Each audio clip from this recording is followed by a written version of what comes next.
we've got a lot of people just arriving all at the same time. I'm just going to give it a couple of more minutes. So for those that have all arrived and joined us this morning, welcome to the Curve webinar. We look forward to catching up with you very shortly.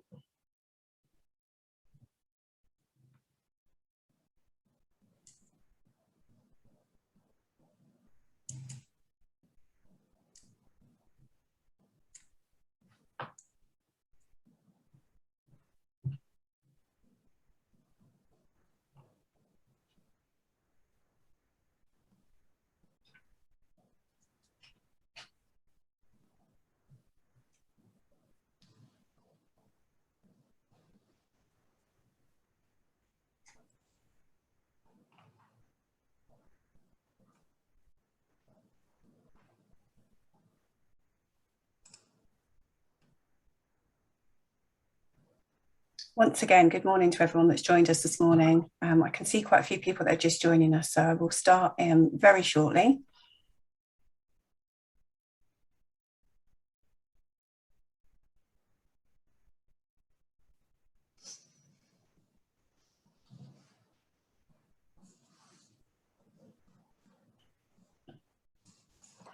Okay, good morning everybody and welcome to the Curve webinar today. And today we're going to focus on how to change your mindset to survive the toughest recruitment environment yet. So as I've said, welcome. It's lovely to have you with us this morning. So for those of you that don't know very much about the Curve Group, here's a little bit about us. We provide HR and recruitment outsource solutions across the entire employee life cycle. These are fully configurable for businesses of all shapes and sizes, and we can be your HR and recruitment team, or we can jump in to support you with your existing teams on any peaks that you may have or any volumes. We can look at doing individual project work for you, and we're here to offer that additional expertise as and when you need it. So we're very proud of what we deliver here at the Curve Group, and we've been recognised with lots of accolades and awards from the most innovative recruitment company, best customer focus and workplace wellbeing. And it's just lovely to have those awards dotted around our business and on our trophy shelf. So you'll see three smiling faces today. My name's Anna Clapton. I'm the head of HR consultancy and I'm here to host the session today. And I'm delighted that I'm joined by Lauren Dawson, one of our recruitment business partners, and Sonia, who is also here as one of our head of outsourced services.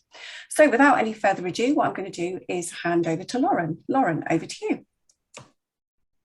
Thanks, Anna. Good morning, everybody. I just wanted to cover off what we're going to be looking at today. So most importantly, it's about setting out our stall and looking at the market as it is today.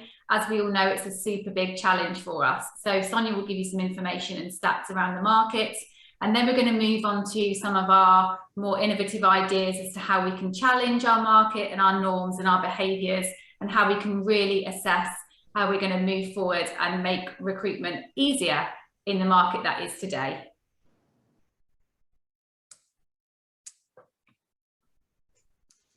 Thank you, Lauren. Good morning, everyone. So we're all here today to discuss how challenging the recruitment market is, and here are some stats to show what is happening at the moment. So according to Microsoft Work Trend Index, 41% of the global workforce are actually considering a job change within the next year.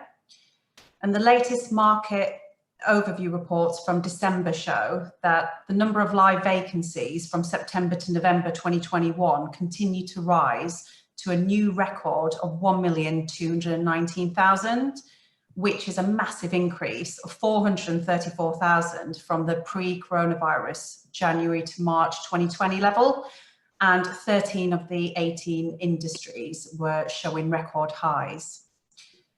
The supply of workers has reduced sharply at the quickest rate since 2017. Remote working is opening up more opportunities as there is a bigger talent pool to tap into. And because of Brexit, there is a point-based immigration system in place. Headhunting for non-exec roles is increasing. So around 65% of the candidates that we are placing at the moment across all levels are passive candidates, which means that they weren't actually actively looking for a new role. Businesses are under pressure to retain talent somehow without overinflating salaries. 2021 also saw a huge increase in candidates dropping out of the recruitment process. The good news is that there are early signs this year that this is starting to reduce, so there is some light at the end of the tunnel. And employer brands and EVP are under pressure to attract candidates, as we're all having to think outside of the box to really get our brand out there. So the big question, how can we broaden our vision? Essentially, it has to start with ourselves. So take a look at you, take a look at how you're handling your recruitment, and take your blinkers off. Look outside of the box. I think it's fair to say as recruiters, we once had the choice to be more selective due to the volume of CVs and applications that would come to us via adverts and searches. But in this challenging market, we're now finding that we simply don't have that choice. So those candidates we do have sometimes have undesirable gaps. For instance, those candidates we would have screened out previously, we're now urged to consider. In the past, the strict screening criteria of 5 years experience isn't a luxury we can always work on now. So as recruiters, we're having to flex on the 5 years and reconsider 2 to 3 years experience. When we're working in partnership with our clients, we can then talk to them about the onboarding of securely and looking at how we can do this thoroughly to make sure that the business has a strong induction and development plan for that individual when they do join. We're also having to work harder to present choices to hiring managers, turning what's traditionally perceived as a negative into a positive. So, for example, playing on diversity and inclusion, being much more inclusive in our approach overall. It's essential, therefore, to get creative and tap into different partnerships with different organisations. So, for example, service leavers and alike, they have such valuable skills. They're reliable, tenacious, excellent at following processes and seeing things through to completion.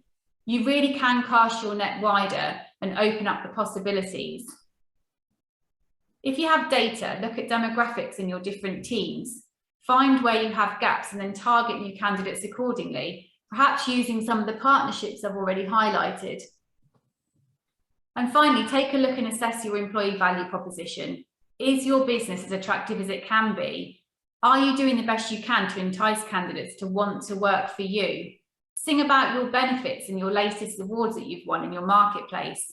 Get it out on social media platforms for all to see. Showcase your successes as a business. Employee branding done well will attract a wider range of talent for sure.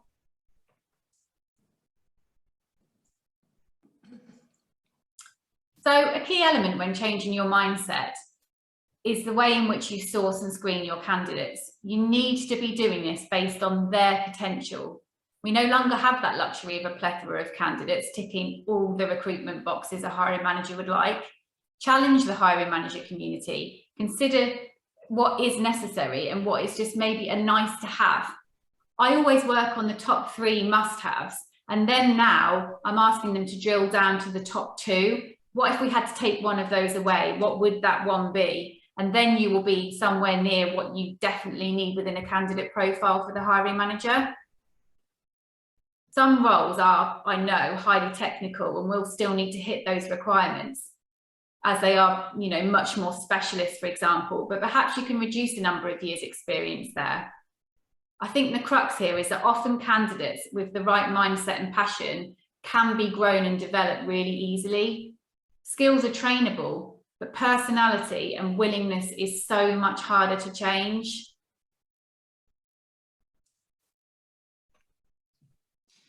I'd like to bring your attention to this quote.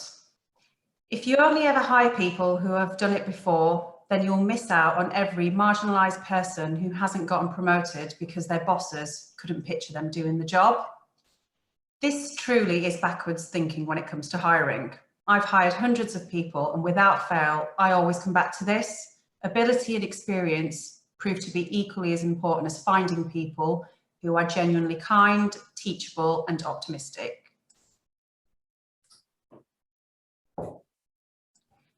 So challenging your internal norms. You'll notice that we keep using the words challenge or challenging, as this is really the crux of what you need to take away from the webinar today. In fact, when we were putting this deck together, we recognised that even as recruitment specialists and experts, it really is a challenge for us to practice what we're preaching to our clients when we're hiring internally. As the recruiter or HR professional, you need to do some inner soul searching and really put yourself sort of like, you know, change your thought processes and behaviours, and really push to change yourself. It really does need to start with you. You are the gatekeeper and the one that's engaging with the talent or the first points of contact. So where we've worked with clients for a number of years, recruiting for them becomes second nature, but actually during the last year, we've had to act very differently and approach each role as if it's the first time we've hired for that hiring manager or that business, so that we aren't complacent and make sure we're doing all that we can to access the available talent without falling into traps of previous ways of working, which of course were fine for back then when we had the luxury of CVs and plentiful candidates to choose from, but that is just no longer the case. You need to take the hiring managers on the journey with you every time. And here comes that word again, challenge. Ask why they need to have a certain number of years experience on the CV or that qualification. You will need to work harder to present talent to them and sell them into the business, but you will have success if you can change the mindsets. Augment your processes and be ready to be nimble so that they don't let you down or hold you back. And by that, I mean that we're in a fast-paced recruitment market, so internal processes really can make all the difference. Maybe your hiring community just need a gentle reminder of the current market conditions and what part they must play. I know many of our RPO clients have asked us to deliver refresher training. If you do all of this, you will have success, as demonstrated on the next slide. So here is a very recent testimonial from a new client of Curves, which I will let you read and digest.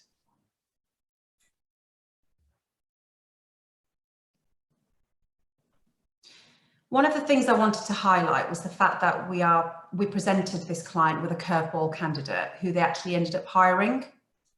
So this just does demonstrate that the approach we're talking about really does work and delivers results.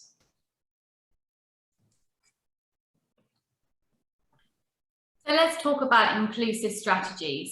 Obviously, diversity and inclusion is and will always remain, and rightly so, a key area of focus for all businesses when hiring.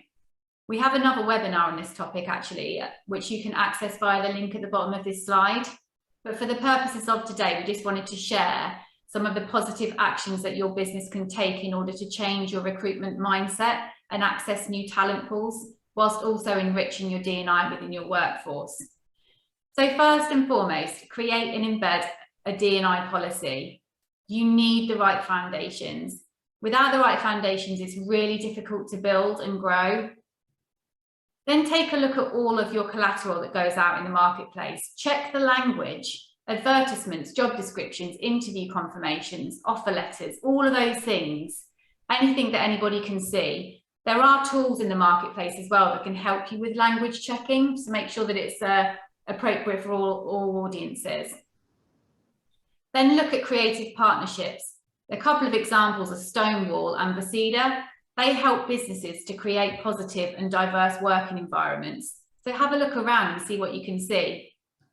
And don't forget that there are local organisations and charities on your doorsteps. Tap into those talent pools. There's so many different ways to create diversity, whether it's veterans, young offenders, whatever it might be. It's just invigorating with new ideas and talent pools that you might have not considered previously.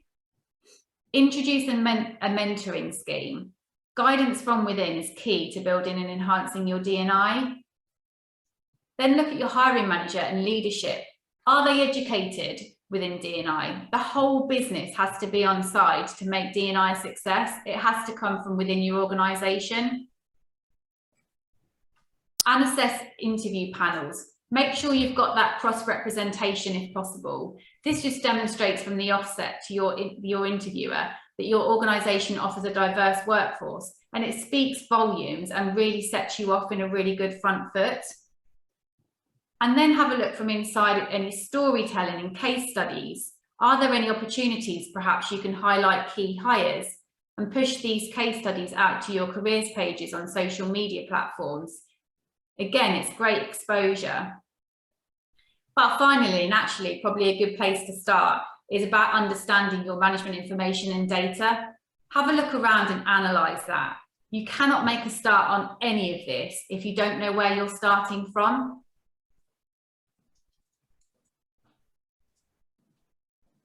The need for speed, indeed. We're all here today because we're experiencing the most volatile and disruptive recruitment environment yet. There are thousands of jobs out there, and it is so hard to attract talent right now. The competition is fierce, and you need to be responsive in order not to miss out. So engagement is key and top of the list. First and ongoing impressions is so important. Make it meaningful. Give your candidates and hiring managers updates. I am like a broken record with my team. Even if they don't have an update, send an update anyway. Check in and keep communicating. Make sure they know you're doing all you can to keep things moving forwards. Yeah. And finally, everyone is responsible. You can't do this on your own. So going back to my point that everyone needs to hold themselves accountable, the same applies when it comes to being responsive to each other internally, whether it's interview dates, feedback, offers getting signed off, whatever it is across the recruitment process, just keep it timely. So we've always known how important the candidate journey is. However, in today's market is critical. You've really got to be at the top of your game. So if your current approach doesn't recognise this, then that really needs to change and your behaviours need to change. So the importance of candidate experience is not just the first impression, but a lasting, ongoing impression. So it might be that the recruitment experience is the thing that sways them to pick you over other offers that they might have on the table. We know it's not always about salary these days, but company values. And that is why there is a bigger than ever focus on candidate management. So if there's a runner-up candidate or a fantastic candidate, however, the timing just isn't right for them, make sure that you've got a system in place to keep in touch, because you may need them in the future and it will be easier to engage with them afterwards, and they will really appreciate that you've taken the time to keep in touch.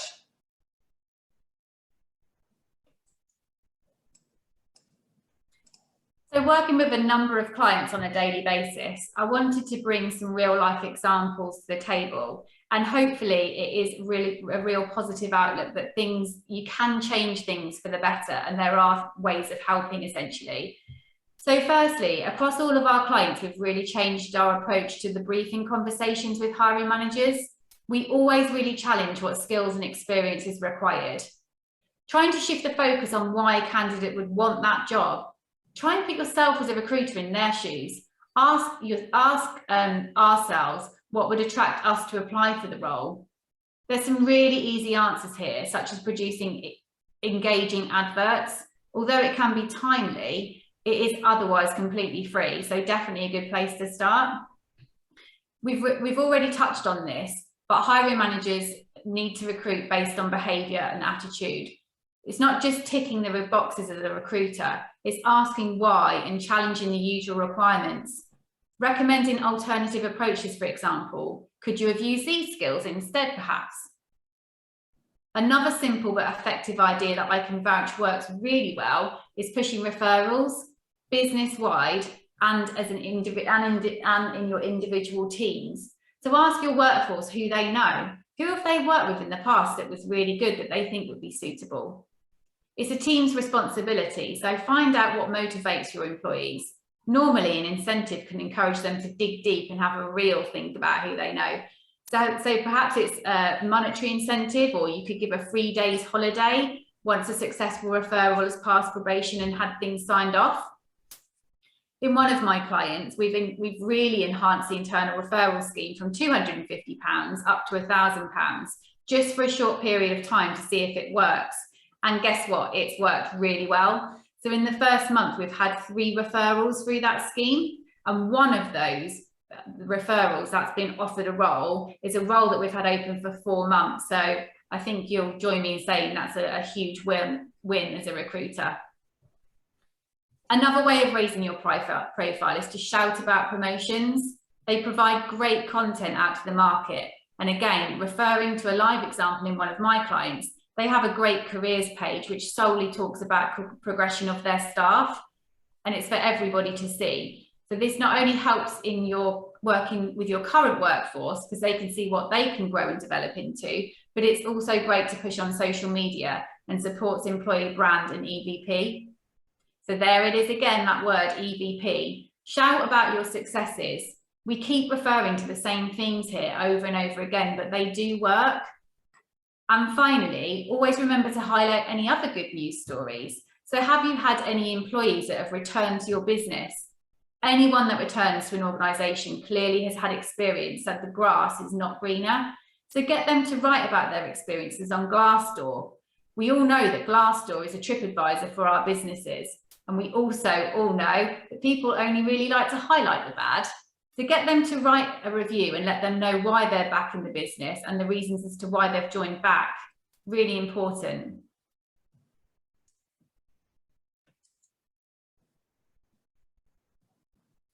So final thoughts from me today. I'd just like to summarise some of what we've covered in the webinar. So review your recruitment process. Start there. Look at your data. Where are your candidates dropping out and where are you struggling to attract your candidates? Which roles and demographics are proving to be really challenging? Consider advertising your salaries. As recruiters, you know this will really save you an awful lot of time when it comes to going through applications and may even open up more applications. Have a look at your engagement. Think about what touch points in your current selection process there are. What are the areas that need improving and how do you ensure this features really high on engagement? Then take a look at the interviewing process. Who's doing the interviewing? Is it enough interviews within the process to get the right talent? Is it too much? Maybe your interviewees need training. And then keep reviewing. Just keep on reviewing and looping back on your process to see where you can make improvements and invigorate things. Also, make sure you connect with all of your LinkedIn people that you've placed, because they can always turn into really good leads in the future. And remember your referrals. Be a brand advocate. And don't forget networking. When you're really, really busy, it can be so easy to forget, but it's so important. It's an instant route to so many individuals so quickly. And you can post your adverts out and they will see them immediately. You can also, is a really key to make sure that your colleagues are liking and sharing your content as well on LinkedIn. And shout about any good news stories. I think we've said this to death, but it's such great advertising out there. So finally, it is a challenge, but keep an open mind. It's tough, but hopefully all the ideas that we've given you today will help you in your quest. I'm going to hand you back to Anna now.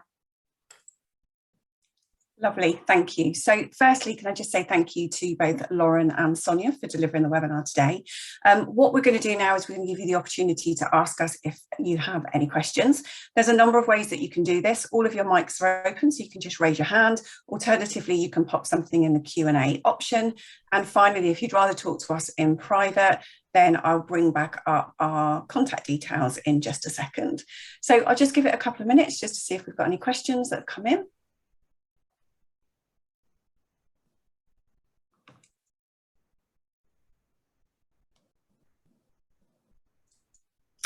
Can't see anything that's coming in at the moment. So what I will do is I'll pop our contact details back up. And as we've said, please do just reach out to us if you've got any questions on anything that we've mentioned today.